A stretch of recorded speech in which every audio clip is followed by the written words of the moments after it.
የካቲት 4 ለኢቢኤስ ቴሌቪዥን እጅግ አስደንጋጭ ዜና የተሰማባት ዕለት ሆናለች። ክፉ ሞት ኢቢኤስ ላይ ጨክኗል። የአንዱ ህልፈት ሳይረሳ ሌላኛውን መውሰዱ የበቃው አይመስልምና ዋርካውን ገንድሶ ጥሎታል። አንዳንድ ሞት አምኖ ለመቀበል የሚቸግር፣ በሰሙት አፍታ ልብን ቀጥ አድርጎ የሚያቆም፣ እውነትነቱን ለማመን የሚያጠራጥር፣ እንዴት ብሎ የሚያስጠይቅ ይሆናል። ዛሬ ረፋዱን ለመላው ኢትዮጵያን የተነገረው መርዶ እንዲሁ ነው። በርካቶች እውነትነቱን አምኖ ለመቀበል የተቸገሩበት ህልፈት በኢትዮጵያን ዘንድ ከፍተኛ ድንጋጤ ፈጥሯል። ሰው ሆኖ ሞትን የማይቀምስ እንደማይኖር ቢታወቅም የአንዳንድ ሰዎች ሞት ግን እንዴት የሚያስብል ነው። የእርሱ ሞት እንዲሁ ሆኗል። የኢትዮጵያ የቴሌቪዥን ታሪክን የቀየረው የብዙዎች ተስፋ የችግረኞች ድራሽ መሆኑ ዕለት ዕለት የሚመሰክርለት ሰው ህልፈት ከፍተኛ ድንጋጤን ፈጥሯል። ህልፈቱ የወዳጆቹን ልብ የሰበረም ሆኗል። የስራ ባልደረቦቹ ቃላት በማይገልጹት ሀዘን ውስጥ ናቸው። የኢትዮጵያ ሚዲያ ኢንዱስትሪ ፈርቀዳጅና የኢቢኤስ ቴሌቪዥን መስራች እንዲሁም ዋና ስራ አስፈጻሚ የነበሩት አቶ አማን ፍስሐ ጽዮን ከዚህ ዓለም በሞት መለየታቸው ተሰምቷል።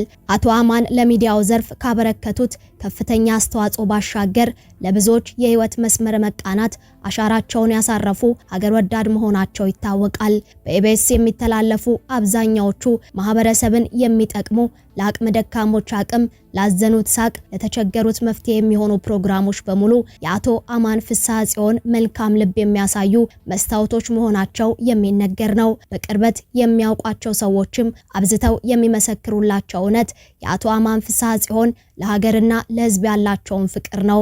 አቶ አማን ኑሯቸውን በባህር ማዶ ቢያደርጉም ያንዳንዱ መውጣት መውረዳቸው ሀገራቸውን የሚጠቅም ህዝባቸውንም የሚደግፍ እንዲሆን ያለመታከት የሚለፉ ሰው ነበሩ።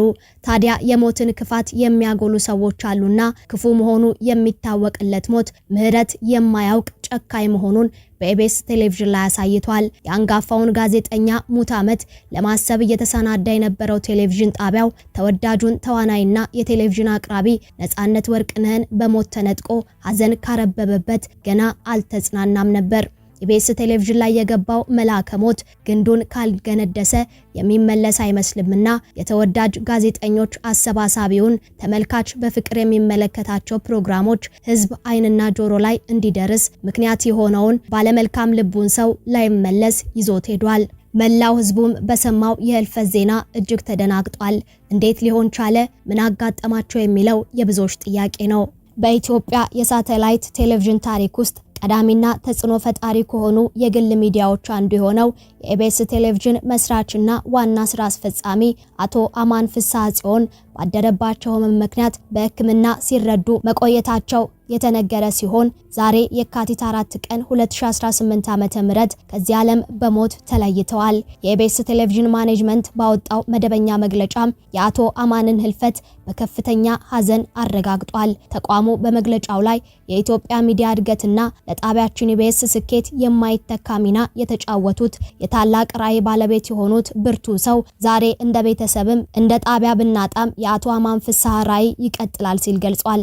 አቶ አማን ፍስሐ ጽዮን በኢትዮጵያ የሚዲያ ኢንዱስትሪ ውስጥ ዘመናዊና አዝናኝ የሆኑ የቴሌቪዥን ፕሮግራሞችን በማስተዋወቅ ረገድ ግንባር ቀደም ተጠቃሽ ናቸው። በተለይም እንደ አውሮፓውያን አቆጣጠር በ2008 በዩናይትድ ስቴትስ ሲልቨር ስፕሪንግ ሜሪላንድ ውስጥ የኢቢኤስ ቴሌቪዥንን በመመስረት በውጭ የሚኖረውን ኢትዮጵያዊና ትውልደ ኢትዮጵያዊ ከሀገሩ ባህልና ዜና ጋር ለማገናኘት ትልቅ ድልድይ ሆነዋል። ጣቢያው ወደ ኢትዮጵያ በስፋት በመግባት በርካታ ወጣት የሚዲያ ባለሙያዎችን፣ አቅራቢዎችንና የኪነ ጥበብ ሰዎችን ወደ አደባባይ አውጥቷል። በኢቢኤስ ቴሌቪዥን የይዘት አቀራረብ ላይ የከፍተኛ ጥራት ስርጭትና ዘመናዊ የቶክ ሾው ስልቶችን በማስተዋወቅ ረገድም አሻራቸው የጎላ ነው። አቶ አማን ለኢትዮጵያ የሚዲያ ነጻነት እድገት ትልቅ አስተዋጽኦ ያበረከቱ፣ በስራቸው ደግሞ ለብዙዎች አርአያ የሆኑ አበረታች የነበሩ ሰው ናቸው በሚል በስራ ባልደረቦቻቸውና በአድናቂዎቻቸው ዘንድ ሲገለጹም ቆይተዋል።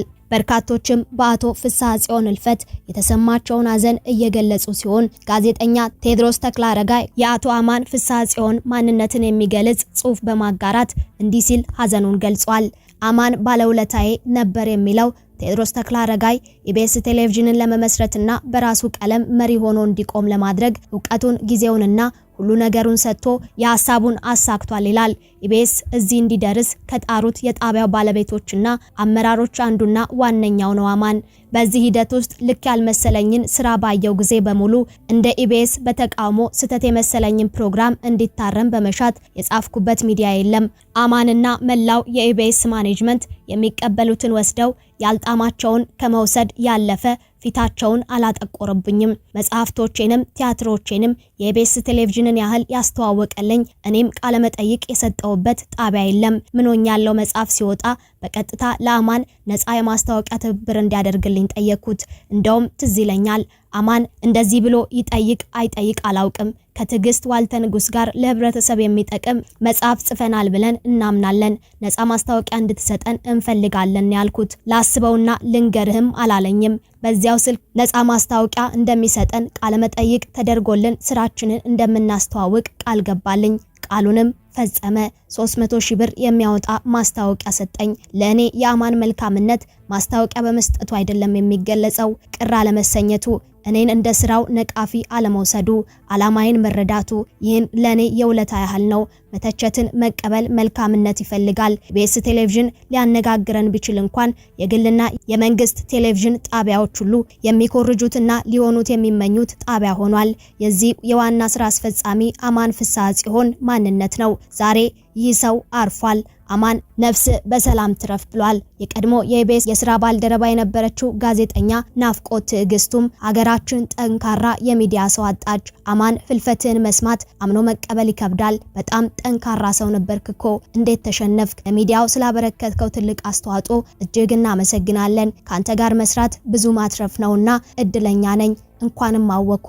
ነፍስ በሰላም ትረፍ። ለመላው የኢቢኤስ ቤተሰብና በብዙ ለደከምሹ ባለቤቱ ማክዳ መጽናናት እንመኛለሁ።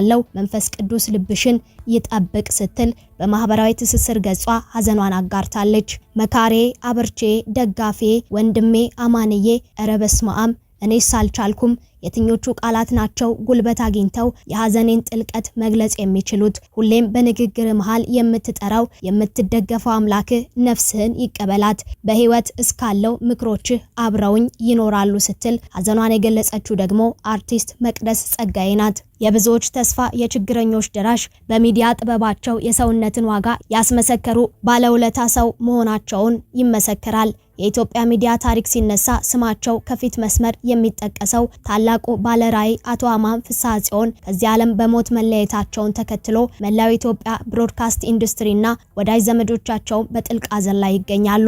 አቶ አማን ለኢትዮጵያ ሚዲያ እድገት ያበረከቱት አስተዋጽኦ የግል ስኬት ባለፈ ሀገራዊ ፋይዳው እጅግ ትልቅ ነው። የኢቢኤስ መስራችና መሪ አቶ አማን እንደ አውሮፓውያን አቆጣጠር በ2008 ኢቢኤስ ቴሌቪዥን ሲመሰርቱ ዋነኛ ዓላማቸው በውጭ ሀገር የሚኖረው ኢትዮጵያዊ ከሀገሩ ባህል፣ ቋንቋና ወቅታዊ ሁኔታ ጋር በቅርበት እንዲገናኝ ማድረግ ነበር። ዛሬ ኢቢኤስ በዓለም ዙሪያ በሚሊዮኖች የሚቆጠሩ ተመልካቾች ያሉት ለጥበብና ለባህል ትልቅ ስራ የሚሰጥ ግዙፍ ተቋም ሆኗል። አቶ አማን የኢቢኤስ መሪ ብቻ ሳይሆኑ ለመላው ኢትዮጵያ የግል ቴሌቪዥን ጣቢያዎች መብትና እድገት የቆሙ ታላቅ ሰው ነበሩ። የኢትዮጵያ ብሮድካስተሮች ማህበር መስራችና ሰብሳቢ፣ የግል ቴሌቪዥን ጣቢያ ተደራጅተው መብታቸውን እንዲያስከብሩና በጋራ እንዲያድጉ ትልቅ ስራም ሰርተዋል። የኢትዮ ሰዓት ጠንሳሽ የኢትዮጵያ ቻናሎች ከሌሎች ሳተላይቶች ወጥተው በራሳቸው የሳተላይት ምህዋር እንዲሰባሰቡ በማድረግ የውጭ ምንዛሬ ለሀገር እንዲድን እናም ጥራት ያለው ስርጭት ለህዝብ እንዲደርስም አድርገዋል። በአሜሪካ የኢትዮጵያ ንግድ ምክር ቤት እውቅና የተሰጣቸው አቶ አማን የሚዲያ ስራን ከንግድ ስኬት ጋር በማጣመር በመቶዎች የሚቆጠሩ ወጣቶች የስራ ዕድል ፈጥረዋል። በተለይም ዘመናዊ የቶክ ሾውና የመዝናኛ ፕሮግራሞች በኢትዮጵያ እንዲለመዱ መንገዱን የቀደዱ ቀዳሚ ሰው ናቸው። ከሚዲያ ስራቸው ባሻገር አቶ አማን ለብዙ አቅመ ደካማ ኢትዮጵያን የደረሱ በችግር ውስጥ ያሉትን የረዱና ለሰው አዛኝ የነበሩ ደግ ሰው ነበሩ። በዝግጅቶቻቸውም ሆነ በግል ህይወታቸው የብዙዎችን ህይወት በበጎ ተጽዕኖ ቀይረዋል።